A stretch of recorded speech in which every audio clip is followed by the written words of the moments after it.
کوچائے جانا محبوب کا کوچا، محبوب کی گلی، محبوب کا محلہ۔ اور فیض کے نقطہ نظر سے دیکھا جائے تو کوچائے محبوب سے مراد وطن عزیز بھی ہے۔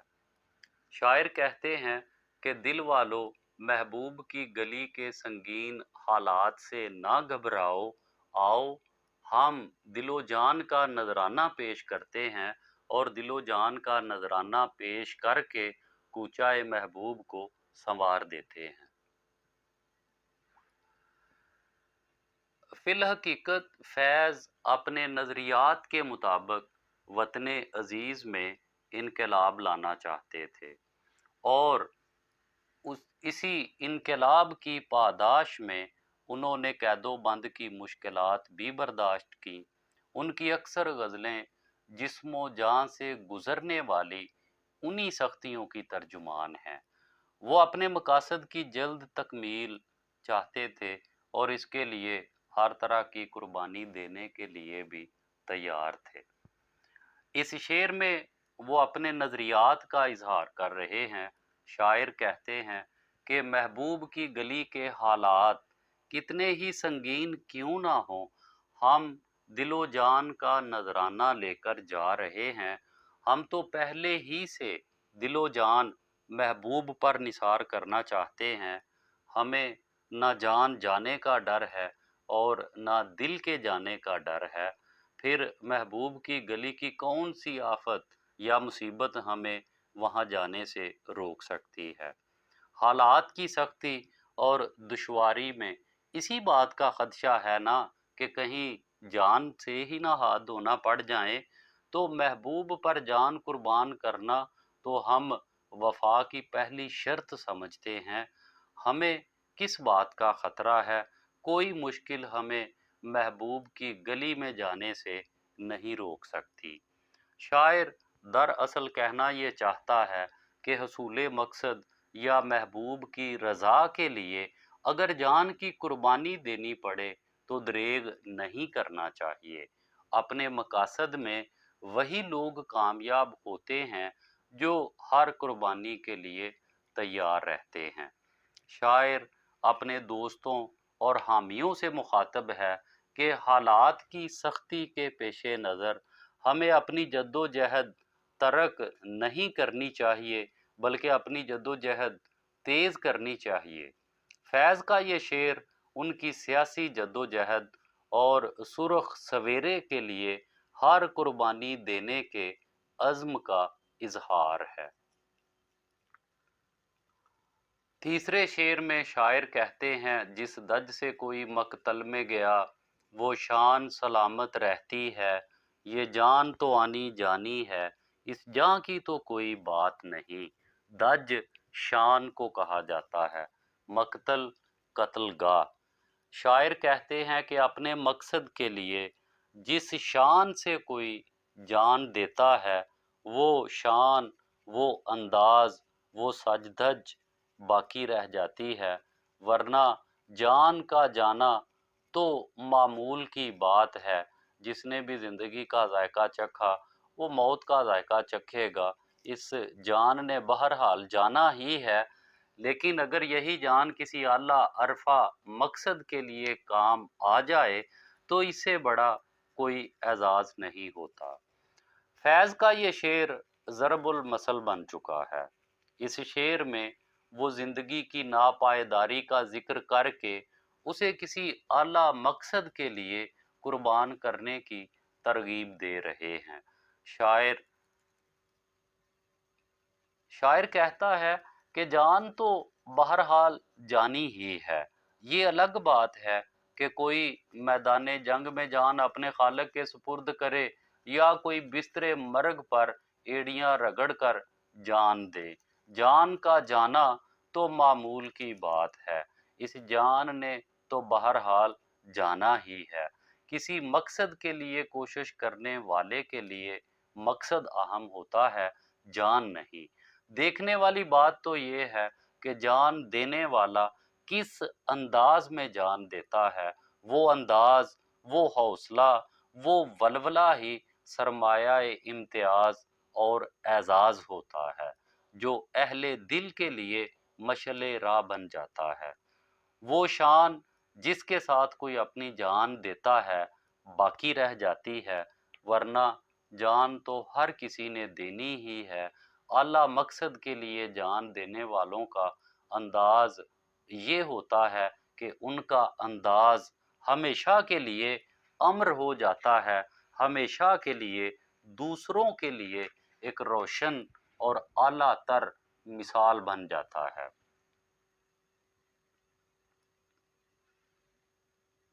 شاعر کہتا ہے کہ جب کوئی بلند مقاصد کے لیے ہنستے مسکراتے اور خندہ پیشانی سے قتل گاہ کی طرف بڑھتا ہے، اس کی وہ شان و شوکت باقی رہ جاتی ہے۔ یہی چیز قابل فخر ہے، ورنہ جان کا کیا ہے، اسے تو بہرحال جانا ہی ہے۔ اب جس شان سے کوئی میدان جنگ میں جاتا ہے، وہ شان لوگوں کی زبان پر باقی رہتی ہے، اس شان کا تذکرہ لوگوں کے دلوں میں محفوظ ہو جاتا ہے اور لوگوں کی زبان پر اس شان کا تذکرہ باقی رہ جاتا ہے۔ جیسا کہ خواجہ میر درد نے کہا، کام مردوں کے جو ہیں سو وہی کر جاتے ہیں، جان سے اپنی جو کوئی کے گزر جاتے ہیں۔ چوتھے شعر میں فیض کہتے ہیں، میدان وفا دربار نہیں، یا نام و نسب کی پوچھ کہاں، عاشق تو کسی کا نام نہیں، کچھ عشق کسی کی ذات نہیں۔ نام و نسب سے مراد ہے نام اور خاندانی شجرہ یعنی حسب نسب۔ پوچھ کہاں کہ کوئی حیثیت نہیں، اس بات کو کہاں پوچھا جاتا ہے۔ شاعر کہتے ہیں کہ میدان وفا کسی بادشاہ کا دربار نہیں کہ وہاں انسان کی قدر و منزلت اس کے نام و نسب کی وجہ سے ہو۔ یہاں میدان وفا میں نام و نسب کی کوئی حیثیت نہیں، عاشق کسی کا نام ہے، نہ عشق کسی کی ذات ہے۔ شاعر کہتے ہیں کہ دنیا کا دستور یہ ہے کہ شاہی درباروں میں نام و نسب کو ملحوظ رکھ کر عہدہ اور منصب دیا جاتا ہے۔ آدمی کی ذاتی صلاحیت سے اس کا حسب نسب زیادہ اہمیت رکھتا ہے، لیکن میدان عشق میں حسب نسب نہیں دیکھا جاتا، نہ عاشق کسی کا نام ہے اور نہ عشق کسی کی ذات ہے۔ جو بھی راہ عشق کا مسافر بن جائے وہ عاشق ہے، جو بھی راہ عشق پر گامزن ہو جائے اس کی ذات عشق ہے۔ راہ عشق پر صرف وفا کا سکہ چلتا ہے، نام و نسب کی پوچھ کہاں کی جاتی ہے۔ عشق کے میدان میں صرف ذاتی جذبہ اور حوصلہ دیکھا جاتا ہے۔ عشق کے میدان میں جو منصب اور جو اعزاز حاصل ہو وہ صرف اور صرف صادق جذبات اور پرخلوص محبت کی وجہ سے ہوتا ہے۔ شاعر کہتا ہے کہ میدان عشق بادشاہوں کے درباروں کی طرح نہیں کہ جہاں انسان کے نام و نسب کو دیکھا جاتا ہے۔ میدان عشق میں ذات پات کا لحاظ نہیں ہوتا، یہاں نام و نسب نہیں دیکھا جاتا۔ عاشق وہی ہے جو محبوب کے لیے جاں کی بازی لگا دے اور کسی قربانی سے دریغ نہ کرے۔ عشق اسی کی ذات بنتی ہے جو ہر لمحہ جان نثاری کے لیے تیار رہے، جسے خون جگر پینے میں لذت محسوس ہو اور جو ہر غم ہنس کر برداشت کرے۔ راہ عشق پر خاندانی مراتب نہیں چلتے، اس راہ میں جگر کے حوصلے کام آتے ہیں۔ میدان عشق میں اونچی یا حقیر ذاتوں کا کوئی تصور نہیں، یہاں جذبے اور عمل سے قدر و قیمت کا تعین ہوتا ہے۔ عشق کے معیار پر اگر حبشہ کا غلام پورا اترتا ہے تو وہ 22 لاکھ مربع میل کے حاکم حضرت عمر رضی اللہ تعالی عنہ کے لیے سیدنا بلال ہو جاتا ہے۔ جیسا کہ کسی شاعر نے کہا، سارا کلیجہ کٹ کٹ کر جب اشکوں میں بہہ جائے ہے، تب کوئی فرہاد بنے ہے، تب مجنوں کہلائے ہے۔ 5ویں شعر میں شاعر کہتے ہیں، گر بازی عشق کی بازی ہے جو گر بازی عشق کی بازی ہے جو چاہو لگا دو ڈر کیسا، گر جیت گئے تو کیا کہنا، ہارے بھی تو بازی مات نہیں۔ گر اگر کے معنوں میں استعمال ہوا ہے۔ بازی کھیل کو کہا جاتا ہے، مات ہار اور شکست کو کہا جاتا ہے۔ شاعر کہتے ہیں کہ اگر عشق کی بازی ہے تو بلا جھجک جو چاہو لگا دو، کہ جو بھی نقدِ جاں، جو بھی سرمایہ جاں میسر ہے، سب کچھ لگا دو۔ اگر جیت گئے تو کیا کہنے گے، ہار گئے تو پھر بھی ناکامی نہیں ہے۔ دیکھا جائے تو کھیل کوئی بھی ہو، اس کا انجام ہار یا جیت دونوں میں سے کسی ایک پر ہوتا ہے۔ بازی لگانے والا شخص ہار اور جیت دونوں پہلوؤں پر غور ضرور کرتا ہے۔ اس کی کوشش ہوتی ہے کہ وہ ایسی بازی کھیلے جس میں جیت کے امکانات واضح دکھائی دیتے ہوں۔ جس بازی میں ہارنے کا خدشہ واضح ہو، اسے کھیلنے کے لیے کوئی تیار نہیں ہوتا، مگر عشق و محبت کے کھیل کے اپنے اصول اور قاعدے ہیں۔ اس کھیلنے میں ہارنے کا کوئی خدشہ نہیں، یہاں جیت ہی جیت ہے۔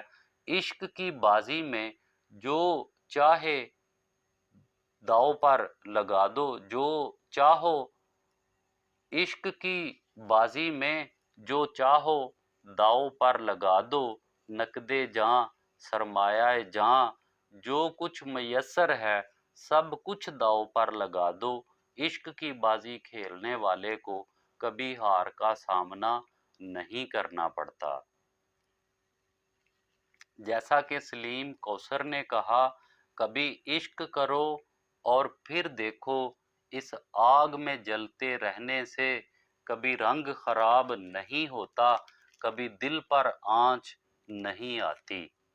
شاعر کہتا ہے کہ اگر عشق کی بازی ہو تو پھر جو چاہو لگا دو، کیونکہ اس کھیل میں ہار ہے ہی نہیں، اس سودے میں گھاٹے کا کوئی اندیشہ نہیں۔ محبوب کی رضا کے لیے بے دھڑک اپنا سب کچھ قربان کر دینا چاہیے۔ جاں بھی چلی جائے تو یہ اور بھی خوشی کی بات ہے، بلکہ یہ تو محبوب کا بڑا احسان ہے۔ اس سعادت پر تو ہر عاشق پکار اٹھتا ہے، اتنا ہوں تیری تیغ کا شرمندہ احساں، سر میرا تیرے سر کی قسم اٹھ نہیں سکتا۔ محبوب اگر راضی ہو گیا تو مقصد پورا ہو گیا، اور اگر محبوب مہربان نہ ہوا تو بھی پرواہ نہیں، کیونکہ محبوب پر جان نثاری کا اعزاز تو حاصل ہو جائے گا۔ شاعر کہنا یہ چاہتا ہے کہ عشق میں کسی مصلحت کا شکار نہیں ہونا چاہیے، بلکہ بلا جھجک اپنا سب کچھ لٹا دینا چاہیے، پھر ایسی کامیابی حاصل ہوگی کہ اس کامیابی پر دنیا رشک کرے گی۔